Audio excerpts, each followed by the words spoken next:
Hello friends, welcome to life advisors. आप सभी का स्वागत है हमारे चैनल पे। आप देखना शुरू कर चुके हैं बैंक निफ्टी के एनालिसिस। जो लोग चैनल से नए जुड़ रहे हैं उन्हें बता दें क्या डिस्कशन करने वाले हैं। हम डिस्कस करेंगे बैंक निफ्टी के आज का ट्रेंड, बैंक निफ्टी में आने वाले दिन का ट्रेंड, साथ ही डिस्कस करेंगे बैंक निफ्टी के पूरे 12 स्टॉक्स के ट्रेंड, टारगेट्स और स्टॉप लॉसेस साथ में। तो आशा करता हूँ वीडियो आपको जरूर पसंद आएगी। पसंद आए तो लाइक करना ना भूलें। अगर आपने चैनल सब्सक्राइब नहीं किया है अभी तक तो तुरंत कर दीजिए, साथ ही बेल आइकन दबाएं ताकि टाइमली अपडेट्स आपको मिलती रहे। तो चलिए शुरू करते हैं। बैंक निफ्टी की अगर बात करें तो लास्ट डे हमने डिस्कस किया था कि 28,000 पे बहुत ही इंपॉर्टेंट सपोर्ट बना हुआ है और ये ब्रेक होता हुआ नजर नहीं आएगा। वहीं अपसाइड में 29,000 बहुत ही स्ट्रॉन्ग रेजिस्टेंस की तरफ फेस हमको दिखाई देगा। और आज वीकली एक्सपायरी थी और 29,000 के ऊपर में बहुत ही जबरदस्त कॉल राइटिंग दिखाई दे रही थी, तो 29,000 के नीचे तो डेफिनेटली रहना ही था। और साथ ही 28,000 पे बहुत अच्छी पोर्ट राइटिंग थी, तो इसके नीचे जाना नहीं था।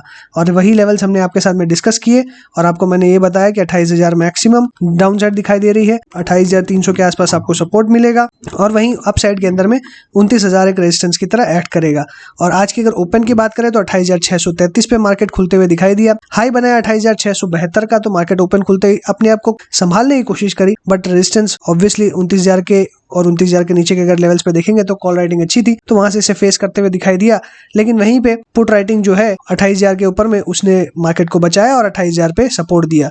और साथ में क्लोजिंग जो है वो आप देख सकते हैं 28,300 के ठीक नीचे में दिखाई दे रही है, तो 28,300 के आसपास मार्केट को सपोर्ट मिलते हुए आया। और हमने ये भी डिस्कशन किया था कि आज डेफिनेटली आपको करेक्शन देखने मिलेगी, जो आज देखने मिल रही है। अब ये क्या करेक्शन और एक्सटेंड हो सकती है, अगर मैं यहाँ पे पैटर्न देखूं, अगर ये आप पैटर्न देखेंगे तो यहाँ से डेफिनेटली एक अंदाजा मिलता है कि और करेक्शन फर्दर हो सकती है।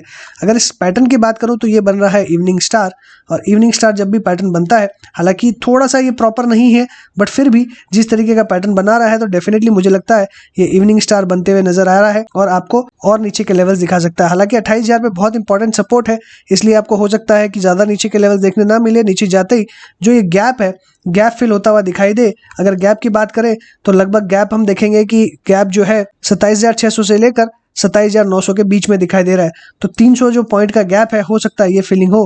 अगर ये फील होता तो लगभग 500 पॉइंट के कल गिरावट फिर से देखने आपको मिल सकती है। लेकिन मुझे लगता है कि इतनी बड़ी गिरावट शायद ही कल हमको देखने मिले, क्योंकि 28,000 पे बहुत अच्छा सपोर्ट मिलते हुए नजर आएगा। तो डेफिनेटली कोई भी गिरावट होती है तो कल बाय करके चलेंगे, और अराउंड 27,600 के आसपास अगर आता है तो यहाँ पे तो एकदम अच्छा बाय बनते हुए नजर आएगा। नीचे के लेवल्स पे हम बाय करके चलेंगे, बट इतनी ज्यादा गिरावट शायद ही कल होते हुए दिखाई दे। बट फिर भी अगर होती है तो डेफिनेटली हम 27,600 पे बाय करके चलेंगे और वापस ऊपर के लेवल्स देखने मिल सकते हैं। और कल के अगर लेवल्स की मैं बात करूं तो डेफिनेटली अगर गैप फिलिंग होती है तो 27,600 से लेकर अप साइड के अंदर में 28,300 तक के लेवल्स की हम बात कर सकते हैं। अगर गैप फिलिंग कल नहीं होती है, इसके लिए एक आध दिन और लगता है अगर, तो नीचे में 28,000 का जो सपोर्ट है ये बनते हुए डेफिनेटली नजर आ रहा है और ऊपर में 28,500 तक के लेवल देखने मिल सकते हैं। बात करते हैं बैंक निफ्टी के स्टॉक्स की, एक एक करके अल्फाबेटिक वे में डिस्कस करेंगे। सबसे पहला स्टॉक आ रहा है एक्सिस बैंक का। एक्सिस बैंक की अगर हम बात करें तो डेफिनेटली यहाँ पे आप देख सकते हैं जो रेंज मैंने दी थी वहां से प्रॉफिट बुकिंग आपको देखने मिल रही है। वॉल्यूम्स भी आज अच्छी दिखाई दे रही है, तो डेफिनेटली प्रॉफिट बुकिंग और एक्सटेंड होते हुए दिखाई देगी। लगभग 580 के 585 के आसपास आता है तो एक बार फिर से बाइंग अटेम्प्ट हो सकती है। बट डेफिनेटली मुझे लगता है कि अभी यहाँ पे अच्छी गिरावट संभव है, क्योंकि अगर हम ट्रेंड लाइन बनाएंगे तो ट्रेंड लाइन का जो सपोर्ट है वो बहुत ही नीचे आ रहा है, लगभग 550 के आसपास आते हुए दिखाई दे रहा है। तो बहुत जल्दबाजी ना करें खरीदने में, और अभी मुझे लगता है कि आपने प्रॉफिट बुक कर लिया होगा। अगर नहीं किया है तो अभी भी मौका है, आप कर सकते हैं। लगभग 600 रुपये के आसपास ही चल रहा है और कल शायद आपको हो सकता है मौका ना मिले।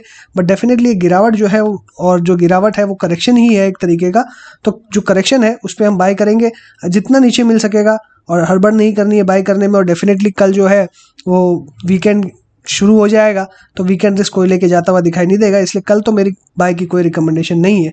यहाँ पे प्रॉफिट बुकिंग करके एग्जिट करने की राय थी और यहाँ पे बाय ऑन डिप्स की स्ट्रेटजी अपनानी है। अगर आपको ये 550 से लेकर 560 में मिलता है तो बेस्ट बाय रहेगा।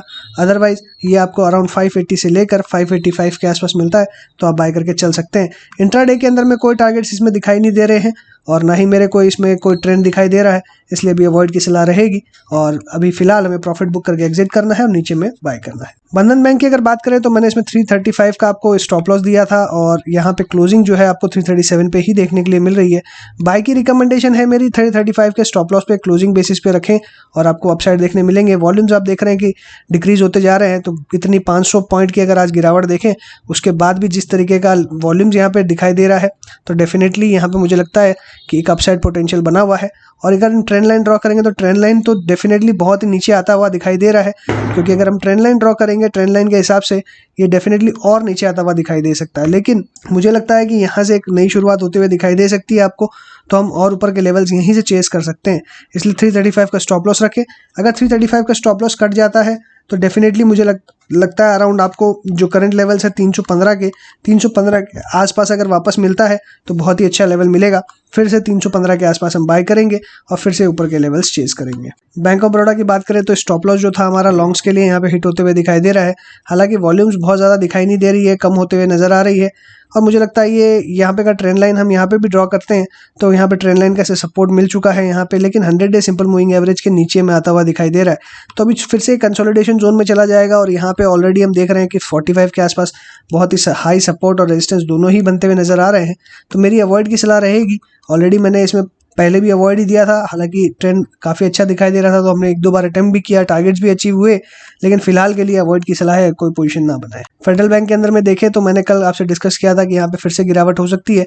वॉल्यूम्स कम दिखाई दे रहे हैं, 56.3 के ऊपर क्लोज होते हुए नजर आ रहा है और यहाँ पे आपको 56 का 200 डे सिंपल मूविंग एवरेज दिखाई दे रहा है। करंट लेवल्स पे क्लियरली बाय की सलाह है, बाय करके चले।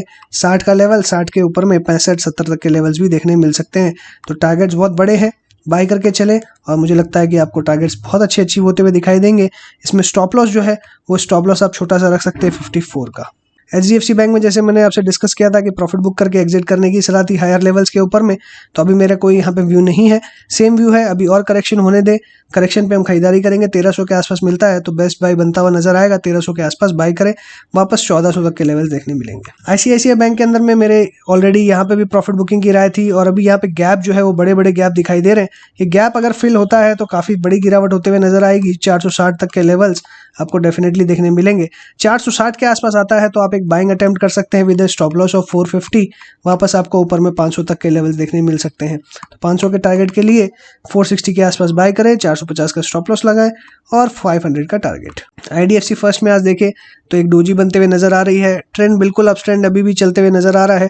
तो करंट लेवल्स पे मेरी बाय की सलाह रहेगी, बाय करके चले। हालांकि ये स्टॉक थोड़ा स्लो मूविंग है लेकिन बाय करके चले। इसके अंदर में बड़ी मूव भी बहुत जल्दी आती है, इसलिए बाय करने की ही सलाह है। करंट लेवल्स पे स्टॉप लॉस लगाएं 32.5 का। 32.5 के स्टॉप लॉस के साथ में करंट लेवल्स पे बाय करें 34 से लेकर 36 तक के टारगेट्स के लिए। इंडसइंड बैंक में भी हमको अच्छा करेक्शन देखने मिल रहा है। लगभग 750 के आसपास अगर ये स्टॉक आता है तो हम फिर से बाय करके चलेंगे। 750 पे बाय करेंगे, स्टॉप लॉस रखेंगे 700 का और 700 के नीचे जाएगा तो कंप्लीटली एग्जिट कर लेंगे। हमारे स्टॉप लॉस अगर देखें तो बड़ा है, पर टारगेट की अगर बात करें तो टारगेट और भी बड़े दिखाई दे रहे हैं। टारगेट 900 से लेकर 950 के बीच में दिखाई देते हैं। कोटक बैंक की बात करें तो यहाँ पे भी एक करेक्शन देखने मिल रहा है और फर्दर करेक्शन होता है तो बहुत ही अच्छा रहेगा। इस स्टॉक के अंदर में लगभग 1650 के आसपास अगर ये स्टॉक आता है तभी हम बाय करके चलेंगे। करंट लेवल्स पे रिस्क रिवॉर्ड फेवरेबल नहीं है। 1650 पे बाय करें, वापस ऊपर के लेवल्स देखने मिलेंगे। PNB की बात करें तो ये अपने 50 डे सिंपल मूविंग एवरेज के आसपास ही घूमते हुए नजर आ रहा है। वॉल्यूम्स बहुत ज्यादा दिखाई नहीं दे रही है और यहाँ पे ट्रेंड लेकिन देखेंगे तो बिल्कुल पॉजिटिव है, इसलिए करंट लेवल्स पे आप बाय करें। जो हमारा टारगेट था 32 का, 32 के टारगेट यहाँ पे मिल सकते हैं आपको। 32 पे बाय करें, 29 पे है। स्टॉप लॉस 1 रुपए का रखें, लगभग 28 का, तो रिस्क रिवॉर्ड फेवरेबल है, बाय करके चले। RBL बैंक में देखें तो थोड़ी सी करेक्शन यहाँ पे और देखने मिल रही है, बट जो पैटर्न है वो बहुत ही अच्छा बना हुआ है। करंट लेवल्स पे बाय की सलाह है, बाय करें। 230 तक के टारगेट देखने मिलेंगे। करंट लेवल्स पे स्टॉप लॉस बहुत ही छोटा रहेगा 195 का। 195 का स्टॉप लॉस साथ में बाय करें। SBI की बात करें तो SBI में भी आज अगर पैटर्न के हिसाब से देखें तो फर्दर गिरावट होते हुए नजर आ रही है, लेकिन मुझे लगता है कि जो जिस हिसाब का पैटर्न बना है बहुत ही बुलिश पैटर्न है। 220 के लेवल्स एक बार टेस्ट कर सकता है लेकिन यहाँ से फिर से रिवर्स हो जाएगा, इसलिए 219 का स्टॉप लॉस रखे रहकर ज्यादा अच्छा रहेगा। 219 के स्टॉप लॉस के साथ में करंट लेवल्स पे बाय करें। टारगेट्स ऊपर में मिलेंगे आपको 240 से 250 तक के। सो इसी के साथ मैं अपनी बात को वाइंड अप करूंगा। अगर आपको अच्छा लगा हो तो लाइक कीजिएगा, दोस्तों के साथ शेयर कीजिए, कमेंट बॉक्स में व्यूज लिखना ना भूलें। चैनल सब्सक्राइब ना किया तो तुरंत कर दीजिए। टेलीग्राम चैनल ज्वाइन नहीं किया तो डिस्क्रिप्शन बॉक्स में लिंक दी हुई है, वहां से आप देख सकते हैं। So thanks for watching again. Happy trading and investing.